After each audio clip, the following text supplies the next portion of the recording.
A very warm welcome, dear brothers and sisters, to the Redemptorist Friendship Circle, a podcast by the Redemptorist community of the Vice Province of Malaysia and Singapore.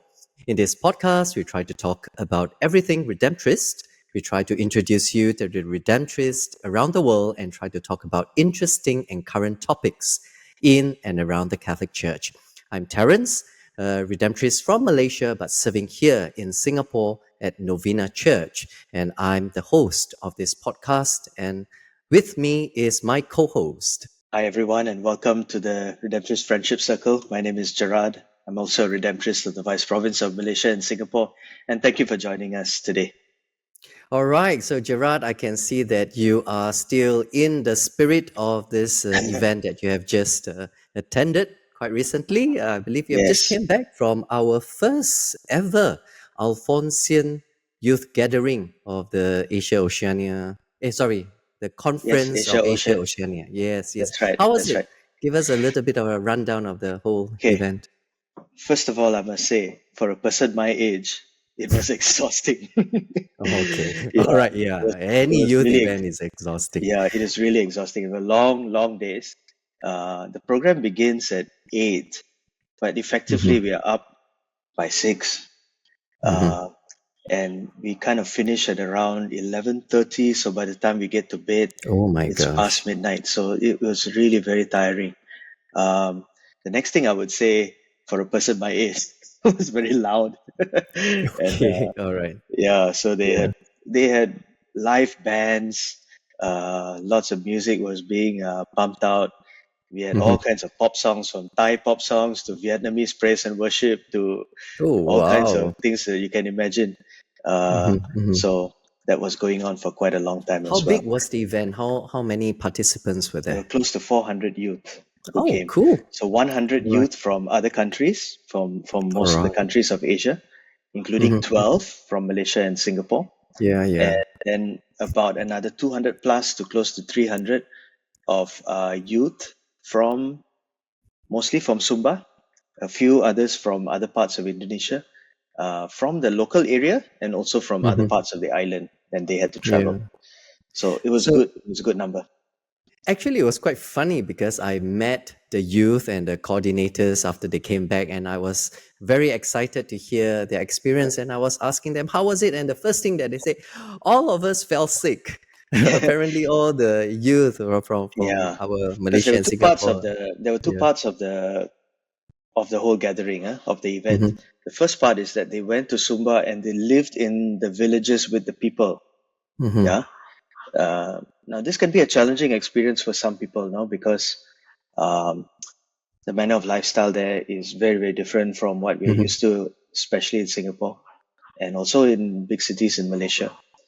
Um, it's a different food, different water, different everything.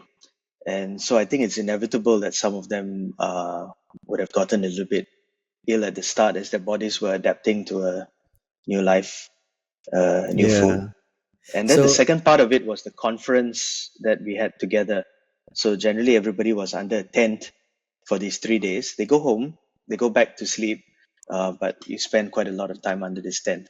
So okay. it's physically quite draining, Mm-hmm. and you would think that the youth, they have a lot of energy and they'll be fine, but there was no program on the afternoon of the Puncture. last day, and all the youth were just on the floor asleep. Yeah, they Yeah, I slept can pretty much the imagine. whole afternoon. You can imagine. Yeah, Anyway, I'm yeah. talking about all of this, but I've never talked about what the program was like. It All was right. good. I was very lucky or fortunate, blessed to be invited as one of the speakers. All right. Uh, Together with Portia Awayan, a close friend Mm-hmm. of Yeah. ours, a lay Yes. missionary from Philippines, Mm-hmm. and Mm-hmm. the rest of the speakers were from the general government, and also Okay. some other people who happened to be Mm-hmm. around, All right. Indonesians and others who gave shorter inputs on sharing experiences and Okay. testimonies. So it All was right. all in all a wonderful, wonderful time, and Okay. youth really loved it very much. Yeah, I'm sure that over here in Singapore and back in Malaysia, the youth who attended these events will give some sharing in different Mm, functions or different situations. gatherings, they will be sharing a little bit of their experiences. So I believe any of those who are interested, there will be opportunities to hear some firsthand sharing from the youth that have attended this event. Anyway, Yeah, today we one thing I are. wanted to say on the Oh yeah. third day, the Mhm. last day, our contingent really made their presence felt. I really wanted to say this Oh, because I was really, okay. really very proud of them. Mm-hmm. They led the icebreakers before it began. The Mm-hmm. Superior Mm-hmm. General gave a session that morning, and Okay. his session was broken up into shorter talks. After which, each time our youth from Malaysia and Singapore came forward to lead the whole group in a game or in a Mm-hmm. song. Mm-hmm. Mm-hmm. And Yeah. our own Father Sixtus was the translator for the Superior Okay. General, Okay. All right. translating his Yeah. Yeah. talk from Yeah. English to Bahasa Indonesia.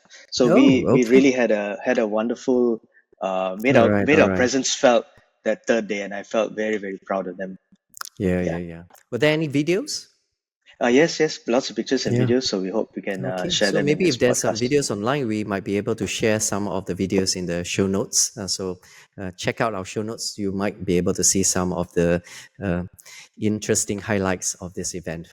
As I said, we should be going into the proper of today's episode. Actually, today is the second part of the two-part series of an episode of our interview with Father Justin. Father Justin, in fact, is from Burkina Faso, from the province of West Africa, but he's studying now in Indonesia, doing uh, some course with regards to Agriculture. agriculture. Yeah. Okay. So did he join this activity for the youth? No, he's in Yogyakarta, which is in Java, Okay. and we were in Sumba All right. Island, which is another All place. right. Anyway, in the last episode, if you have not already heard, please go and check it out. We have discussed with Father Justin here a little bit of his experience, his vocation story, and sharing a little bit about the situation of the Redemptorist over there in the West, in Burkina Faso, under the province of West Africa. And right now, we are just going to continue listening the rest of the conversation. So maybe without further ado, let's just continue the second part of our interview with Father Justin. Enjoy.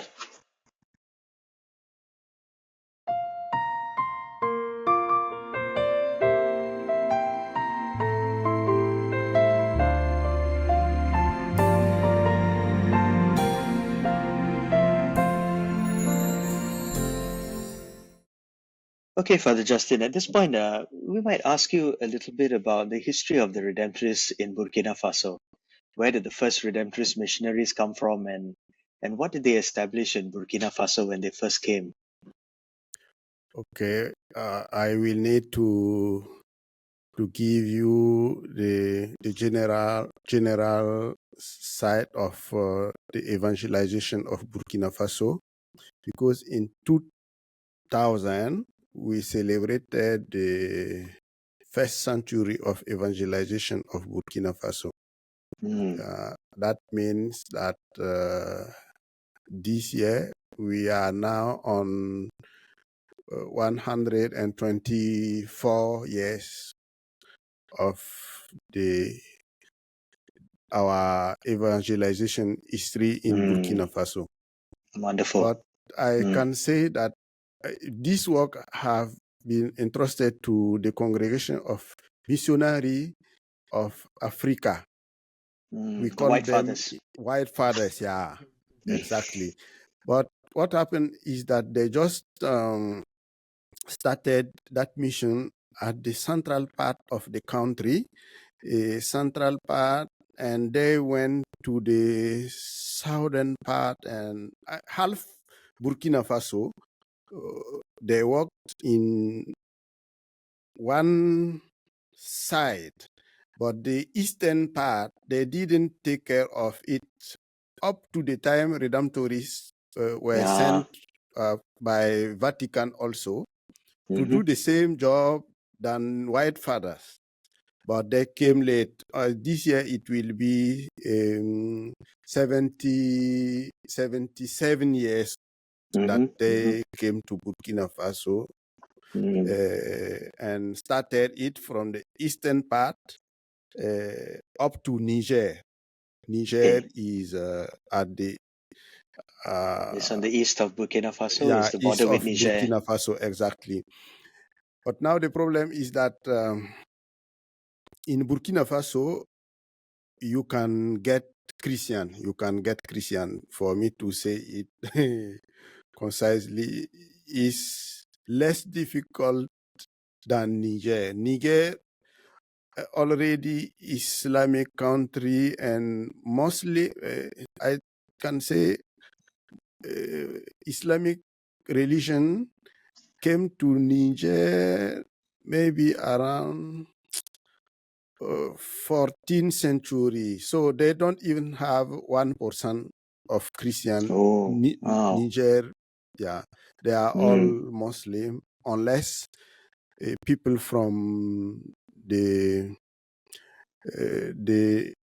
country surrounding Niger also, because there are Nigerians are in Niger, Benin Republic people, and Burkina Faso. So most of our Christian in Niger comes from these countries. So, but in Burkina Faso, our Redemptorists that took care of the mission in the eastern part of Burkina Faso came from Paris. At that time, it was province of Paris and also province of Lyon. So those that took care of the evangelization of Niger were fathers from Lyon. But after sometimes they united to become one province because no more vocation. yeah. And Burkina Faso and Niger also were obliged to join because your father are united. You Yes. must be united and become one vice province. And they used to say vice province of Burkina and Niger. Yeah. Yeah. And so Now, now that has become now the vice province of Afrique de l'Ouest. yeah, West. that one has become the vice province of Afrique de l'Ouest because we extended to Ivory Coast and to Ghana. Mm, Yeah, and also people that are Redemptorists don't really come only from Burkina and Niger, but from all the countries in West Africa. They come from Togo, they come from Benin, but they are the field of our mission was Burkina, Niger. We cannot go mm, out of that place, but now we have started going to Benin, to Togo. Togo, I think they are building something like your church here, Novena Church. And yes, and I even think that very soon it will be same vice province or province with Nigeria. mm, Yeah. mm. How big is the province now? How many members do you have? Members, I think if we look at Ghana, Ghana was opened by our fathers from Colombia. And after sometimes they say they have to go back and they asked Burkina Faso to take over. It was the same also with Ivory Coast. But do you have like just a number, like a Numbers general? around 80. Ah, okay. Mm. Around That's a pretty 80. healthy So it's a number. good But if number you of go, confrères, eh? oui, oui, beaucoup de confrères. Mhm. But in the past, it was interesting because we had we used to have the experience of our international dimension, because for formation, people used to come from Congo, Madagascar, Angola. All of them used to go to seminary in Burkina Faso, but no more because of our process of restructuring. So Mm. they have another plans now. Okay, so the whole vice province of Afrique de l'Ouest of West Africa, that's how they call it Mhm, in French, mhm. is mostly working in Burkina Faso and Niger, but also confrères come from Togo, Benin, Yeah, and Ivory Coast, and from Ghana. yeah. And so Yeah. that whole area seems to be a growing Redemptorist mission. Yeah. Yeah, but I will say that Benin, Togo, we didn't have any community, but in Ghana, it we had a community from Colombians that opened there and started also to look for vocation. And Ivory Coast, it was from Spain. Yeah. And after sometimes they cannot continue it, and they asked Burkina Faso to take over. Mm, wonderful, wonderful. And but it's a growing mission in that part Yeah, of Yeah. growing Africa. mission. And yes, and I've heard from attending chapters and assemblies that it's one of the promising places of our mission around the world. I just wanted Mhm. to take a moment to make a shout out to a friend, a confrere of Father Justin, who studied together with me when I was in Rome. So I Who just is wanted that? to say hello to Father Ibrahim Seydu, and he comes from Niger, and will lead to something after this, because Father Ibrahim and I were studying together in Rome, and we became fast friends. And Yeah. he was going to Rome to study Islamic studies, Yes. um, because coming from Niger himself, and Mm-hmm. he told me the story of his family, that his father was Muslim, his mother is Catholic. He was Yeah. baptized as a child, and eventually joined the Redemptorists and was ordained, Yeah. and has a strong, real connection, I think, with all the people of his country. And so his studying of Islamic studies in Rome was for him to go back and to really engage in mission in heavily Muslim areas, and also to engage Yes. in interreligious dialogue. So it's really an Yeah. amazing kind of work that we do. So that leads us very nicely to our next point, to talk a little Yeah. bit about the pastoral work that is being done in Burkina and Niger. But Mhm. you mentioned earlier, Justin, about the large number of Muslims that are living in that part of Africa. And how do you engage with them also in interreligious dialogue, or do pastoral work in those kinds of areas? Most of the time, it's really interesting to stay with in our countries when we are speaking about religion. People respect each other. Yeah, but little by little, we are just experiencing now another spirit of conflict, spirit of Mm. division that uh, is coming.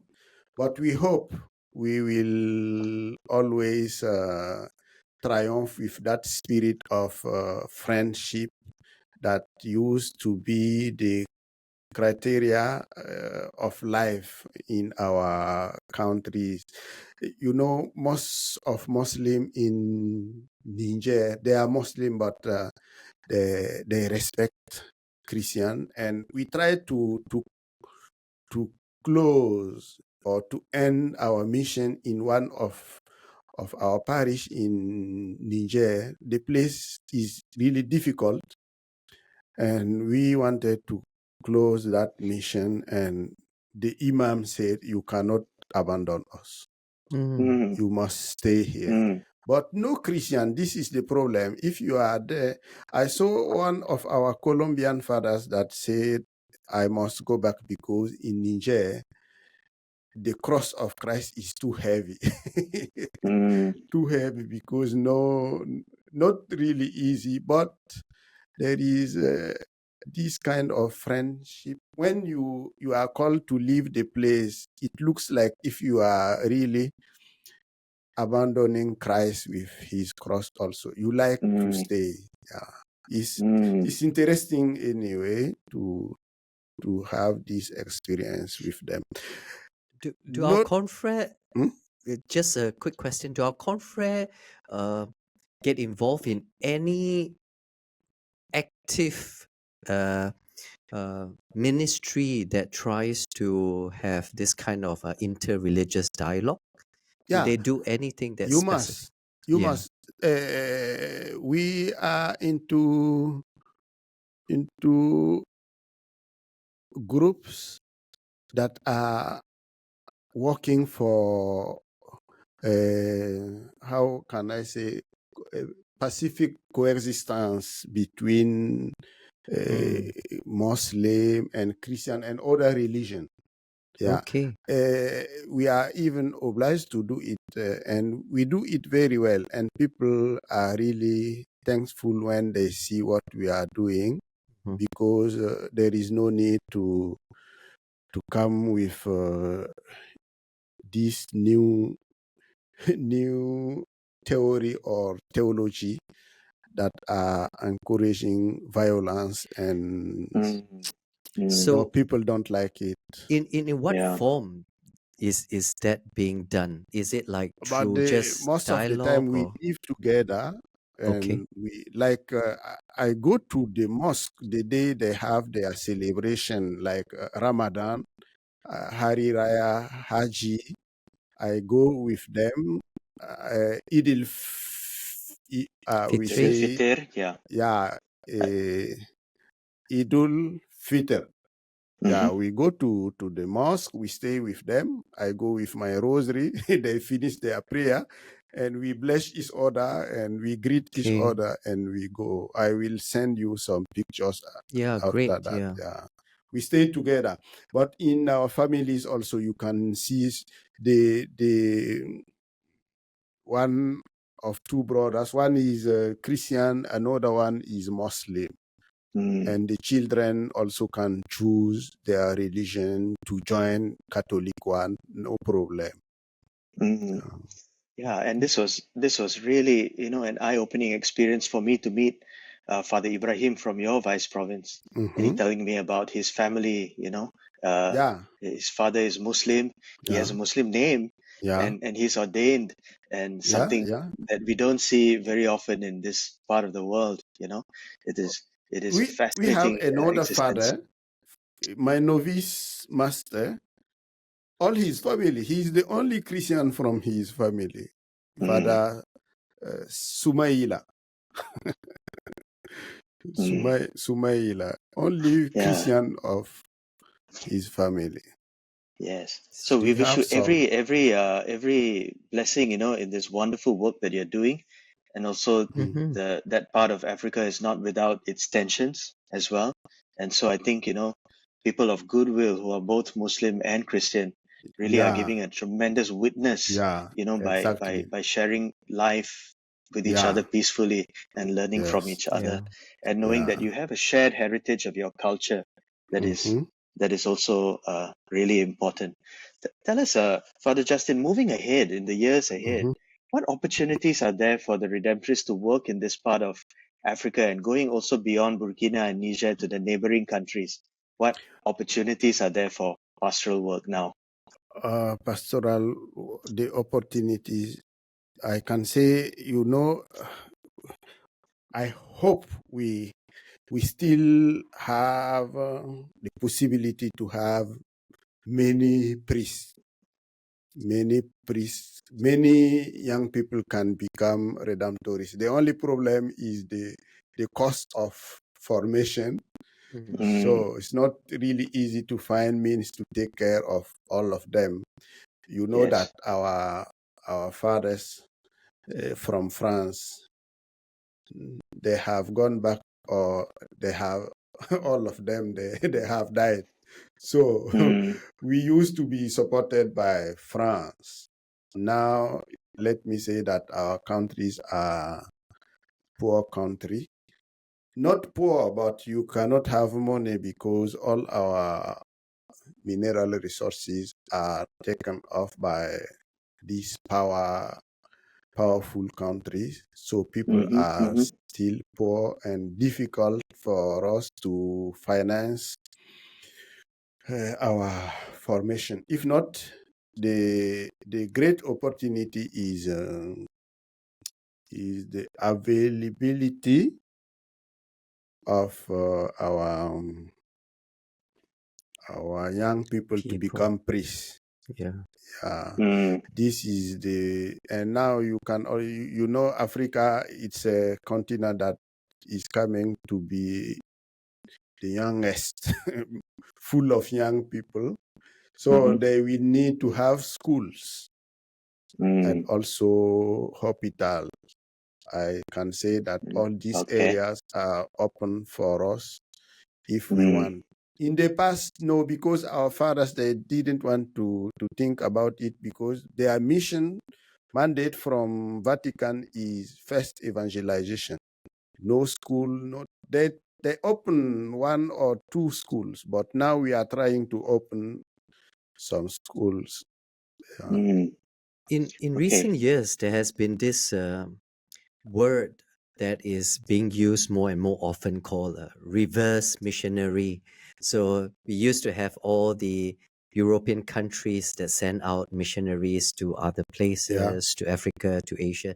And now it seems like a lot of these countries are providing missionaries back to European yeah, countries. yeah, yeah. So I'm not sure whether right now, from the Redemptorist, is that happening? Do we have Redemptorists from Africa or in Burkina or West Africa province that are you all sending members over to different parts of Europe as to help out? We have some fathers from Burkina Faso that are now working in France, Okay. but according to me, I can say, this is my point of view, I can say that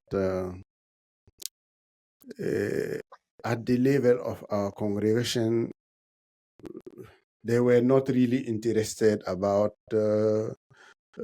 missionary from Burkina Faso. Oh. So no, they are more interested in Vietnam. Hmm. Yeah, Vietnam is also Is there a founded reason to it? founded by France. Yeah. Yeah, but they will not say it, but racism is still Oh, alive in church. okay. No problem, but we have some fathers from Burkina Faso, but I think it should have been better, and it was possible to have more than what we have there. Mm. But if you speak about it, they will believe that you are looking for opportunity to go to France. Mm-hmm. Maybe you are looking for opportunity to make money. Many interpretation can come out Yeah. that will lead you a little bit far from evangelization. So we are obliged just to look at things. And they don't really want us to come. I think they are a little bit bitterness in their heart. They just want to die now. Don't come and disturb us. We are finished in France. Maybe I just want to just bring up that point, especially for our Singapore listeners. I think that we, because of our past and our development in the church here in Malaysia and Singapore, we have never, uh, this has not been a important issue for us to reflect. But I think globally, it's good for us to realize also, like, for example, missionaries going to another country. It is not as simple as just that. It's not just a matter of faith. Sometimes there are economic considerations. Sometimes there are the racial considerations. So all these things are actually good for us to understand and appreciate, to know that even missionary works, it is not as straightforward as just good-hearted missionary going to another place and to do missionary works. So there's a lot of all these social Yes. realities that Yeah. is entangled in all this missionary If Yeah. works. you come to Africa, is well accepted than Africans to go to, because for people, Africa is a, a poor continent. Mm. Yeah, they don't believe that something good you can help. No, African cannot help. African has to ask for help. I think Yeah, this is the spirit in what is in the mind of many conference from France. They stay yeah, with us, but no problem also. in diocese is a little bit different because many priests from Africa go to help other dioceses, but I see in the congregation it's really not what they want. Yeah. Well, Well, that's that just certainly is going to change, huh? And I think, yeah, Terence studied missiology in Belgium, in Leuven, yeah, and nowadays we talk about interculturality. Going to another country, it's possible to learn a language, The you culture, might, but the culture is even harder. Yeah, you will yeah. never speak the language like a native speaker, even if you Hmm. learn to speak well enough, but you'll Hmm. never be like a native speaker. Yeah. And differences in culture can become quite challenging. Yeah, but I think Hmm. that's part of the whole mission of the church, to realize that Hmm. we share something far greater than just language and culture, but we share this being part of a Christian family, being children of God. yeah. But that doesn't take away, the human struggles that come with the Yeah. missionary life as well.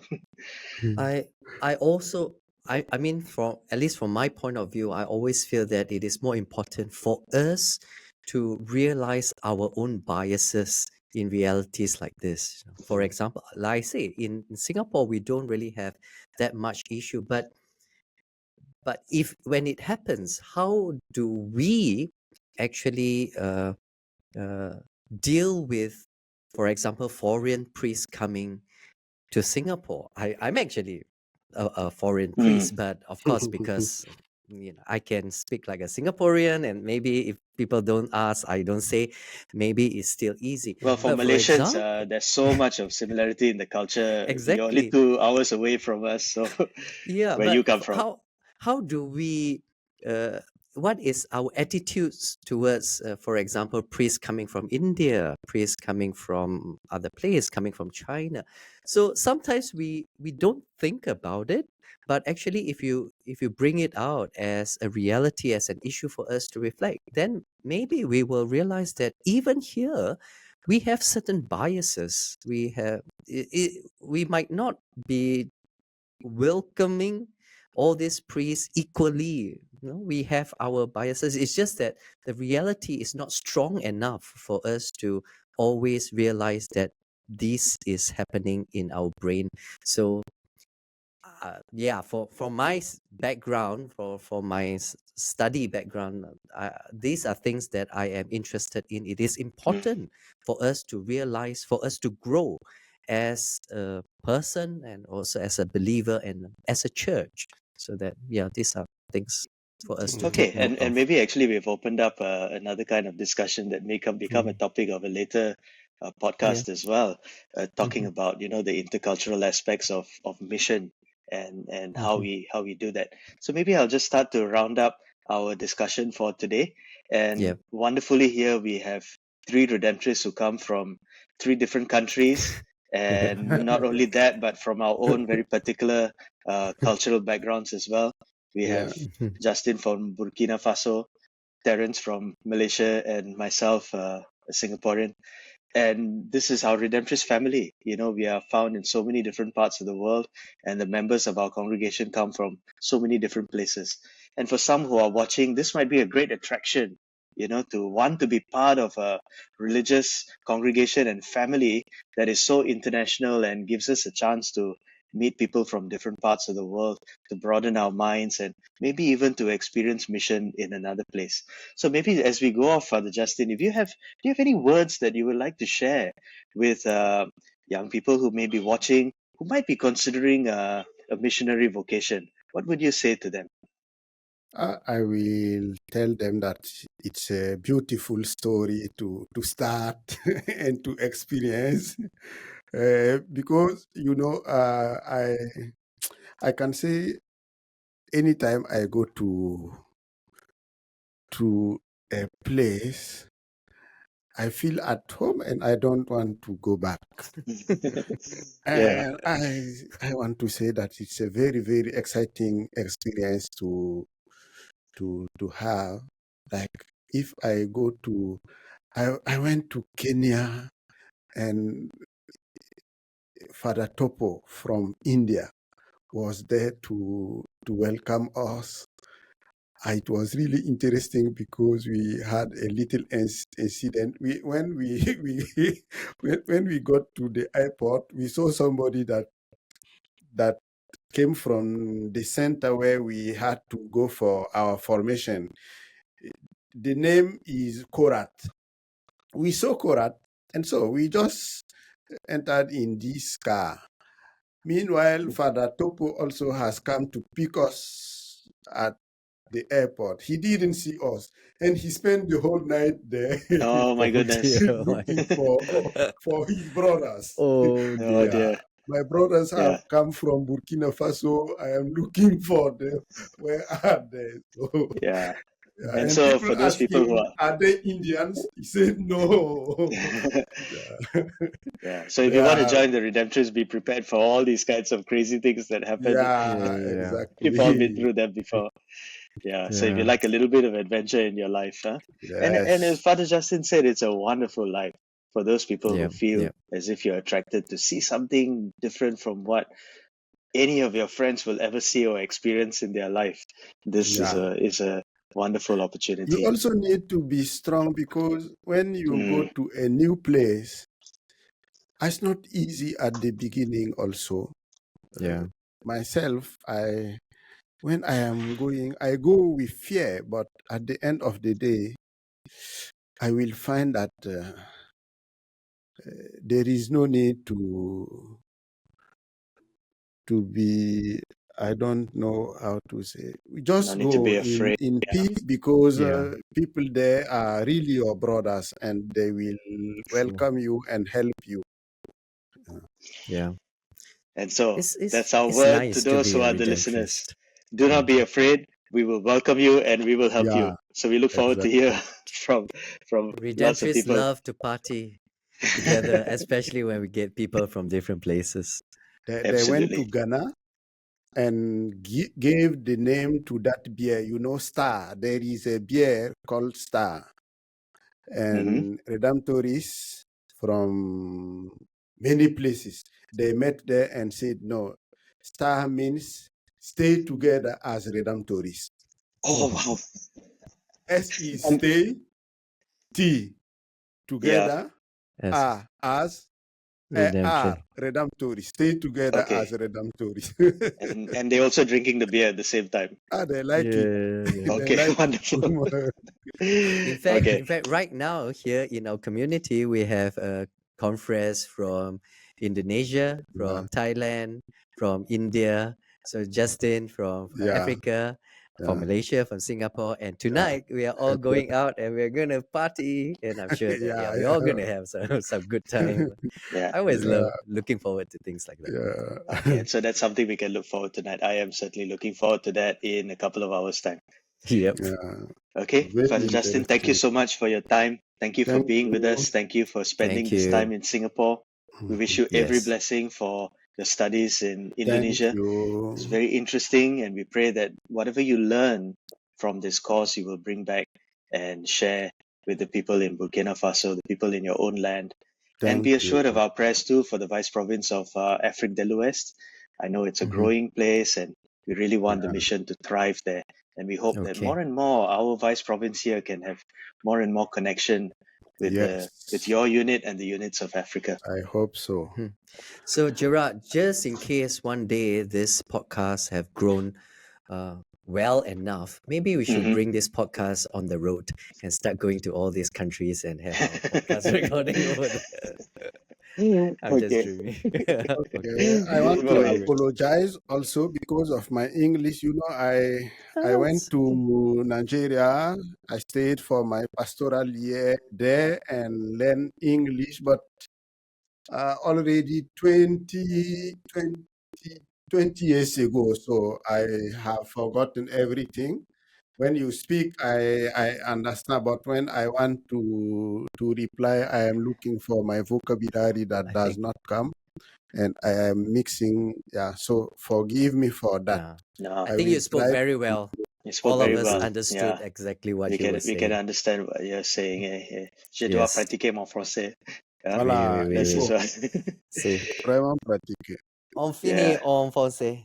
OK, merci bien. Okay, all Merci right. beaucoup, So Justin. Thank you, thank you very Clarence. Merci à much, vous. Justin. Au revoir. Grand merci.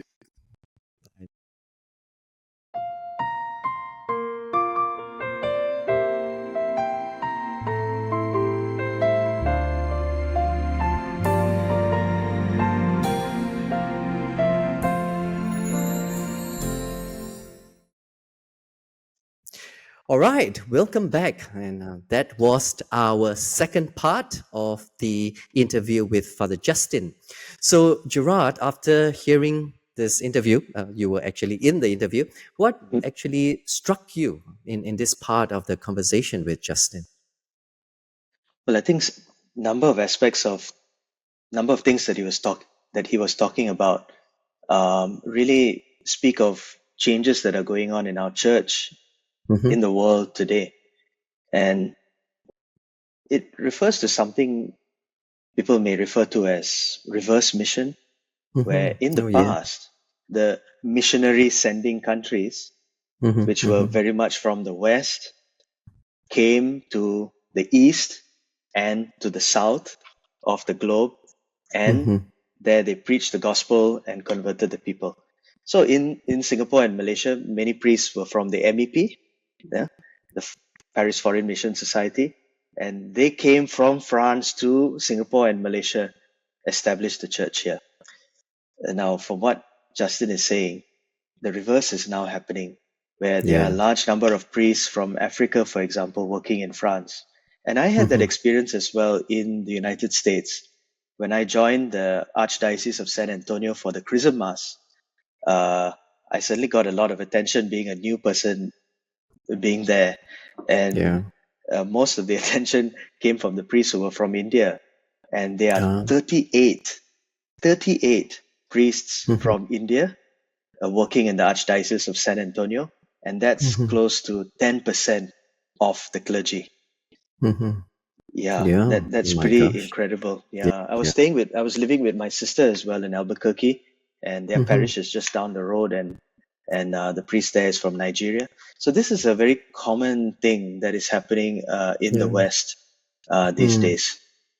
Well, who knows? Maybe one day we will be sent over to the West to do some missionary work. Well, I've already been and come back at least for short periods of time. Well, Yeah. yeah. Okay.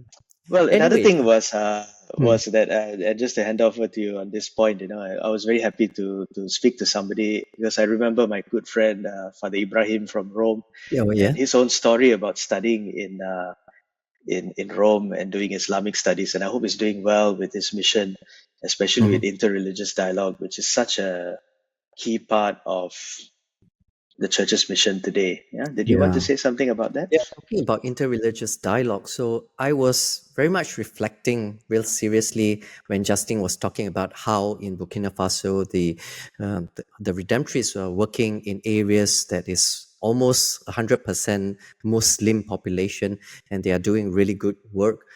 I just keep reflecting back on where I'm from. You know, in Malaysia, it's very we have a lot of Muslim population, and the Catholics are there, but I'm not too sure how effective we have been in the interreligious dialogue. I definitely don't see as strong ties in a day-to-day basis. Maybe in just very specific programs, we might have some uh, dialogue, but not in just like living alongside each other. And I thought that maybe that is something that we can be challenged to reflect on, and maybe there's something that we can try to work on to really bring this whole aspect of us coming together, people from different religion, but yet we can somehow share our lives, our beliefs with one another in a very respectful and open manner. I think it's a big challenge, but definitely is something that is worth reflecting, and especially within the Malaysian context. So Mm, hopefully we can bring this out for discussion a little bit more in the mm. future, and maybe something can come out of it. Well, Yeah. it's already happening, yeah, very much in the church. I know in the Archdiocese of Singapore there is already a commission, and there are a number of Yeah, yeah, yeah, religious and lay people who are working on it yeah. as representatives of the Catholic Church in Yes. very official bodies. It's Hmm. strongly promoted by the government, since both Yeah. Singapore and Malaysia are very much multi-religious Mm. Yeah. societies. Uh, Anyway, yeah, well, but we are let's reminded of its importance in the church's mission. exactly. Let's pray that something even better is going to happen in terms of interreligious dialogue and us coming together. Well, maybe we just continue and we just end with this final part of letting our listeners know what is coming for the rest of the month of July. So, Gerard, would you want to give us some update on what might Mm, be happening after this? Oh, in fact, as the listeners are hearing this episode, we would have already celebrated the diaconate of Brother Anthony Prabhu. So a big congratulations to all now right. Deacon Anthony Prabhu. All right, so yeah, one extra manpower for us. Well, not All right. only that, I hope. Yeah, of course, yeah. Yeah, yeah, So I'm yeah. I'm sure the Singapore those who are coming to Novena Church, you'll be able to hear a lot more either sharing sermons, novenas from Brother Mm, Anthony. mm. So Yeah. do So I watch know out him for it. very well. I knew him from the very first day that he walked into the house in Nalla Road, and we gave him a cup of tea. And so it's Okay. been a very long journey of nearly 10 years since that day. Mhm. And so it's Mhm. really, really wonderful to see where he is. He's a person full of enthusiasm, Yes, yes, lots and yes. lots of energy. He's got many talents, and he's raring to go. Yeah. Yep, yep. Yep, well, that like I say, we'll get him Yes. working very hard. Okay, so what else is happening in the remaining Okay, if I days say a in little bit July? about the first thing, and then you can talk more about what's happening All at right. Novena Church, Okay. since you Mm-hmm. you are there. On the Mm-hmm. 20th of July, the church celebrates uh, the World Day for Grandparents and Elderly, and that's been Mm-hmm. introduced by Pope Francis only Mm-hmm. a few years ago. It coincides with the feast of Saints Joachim and Anne, Oh, which is on all the right. 26th of July, and That I did so not know. Yeah. yeah, it and so the Okay. Sunday closest to that feast day has All become the day right. for grandparents and elderly. And I think at the time of its inauguration, Pope Francis had said quite a lot about the role that grandparents play in passing Mm-hmm. on the faith to young people. And he shared about his own grandmother, who had a very strong influence on him as a child. And it's certainly Mm-hmm. something that I could resonate with Yeah. very much. And maybe you Yeah. too, Terence. Yes, very much. Yeah. Mm, I just miss my grandparents. Anyway, so mm, this is a big thanks to all the grandparents out there. Thank you for all your contribution, for all your wisdom, for all your love, and we'll pray for you, especially on this day, and hopefully. There will be showers of blessings upon all grandparents and the elderly. Okay, so okay. uh, following that, so 28th of July is a Sunday, and following that, from Monday to Wednesday, we are actually having the Triduum celebration in preparation for what's coming on the 1st of August. And I hope those who are close to the Redemptorists will know that on the 1st of August, it's the feast day of St. Alphonsus. All right, so yeah. So 3 days before, we are just going to have the Triduum, which is 3 days of preparation. And this time we are going to have mass celebration at 7:30 p.m. So anyone who are coming regularly for the evening mass, remember for that 3 days the masses will be at 7:30 p.m. But at 7, starting from 7, there will be a little input on the Redemptorist and the life of Saint Alphonsus, so on and so forth. A little bit more specific information on the first day. We are going to talk a bit on the foundation of the Redemptorist, of the congregation. And on the second day, we are talking a little bit of how the Redemptorists spread throughout the world. And on the third day, perhaps we'll introduce a little bit more on the foundation here in Singapore and Malaysia. So for those who are interested to know more about St. Alphonsus and the Redemptorists, do come and join us for this Triduum celebration. And of course, most importantly, on 1st of August please come and join us in this big celebration of the Feast of St. Alphonsus, which is also the ordination anniversary of a couple of us, which is Father Yes. Robin and me. Yeah, so I'll be celebrating Hey. my ordination anniversary. And how many years has it been, Terence? 2013? 11th. So this 11. year it Yeah, will be my 11, sorry. 11th year. Yeah. 11th So year since 2013, yes. time flies Yeah. when you're a priest. Time really Yes. flies. Okay. Anyway, so those are all the happenings for the rest of July. So perhaps with that, we can just say goodbye to our listeners, and very soon we'll be dropping another episode with some very interesting discussion. Uh, would you like to say some final words Yeah, before thanks we for say joining goodbye? us. Thanks for holding on. There was a long discussion and chat there with Justin. But I hope for those who joined in, it's an opening, a window to another part of the world, another kind Yeah, of mission, another reality that many of our confreres live in and the Redemptorists work in as well. yeah. So until we meet again, God bless and have fun. Bye bye. Take care. Bye bye.